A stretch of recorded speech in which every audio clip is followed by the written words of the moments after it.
all of you for being present here, not just for this night, but throughout the year. We are very thankful for your presence.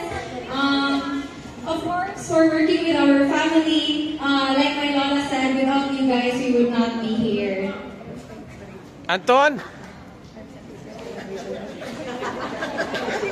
As our Christmas celebration draws to a close, we want to express our heartfelt gratitude to each of you for joining us tonight. Your presence has filled our home with warmth, joy, and the true spirit of the season.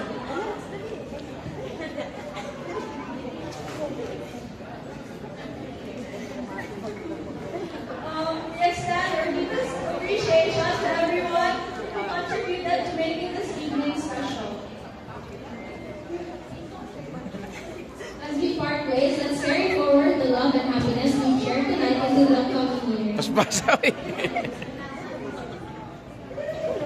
May the spirit of Christmas remain in our hearts, guiding us towards kindness and togetherness. Merry Christmas, Logi! So again, thank you everyone for coming. We wish you a Merry Christmas and a prosperous New Year. Yay!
Let's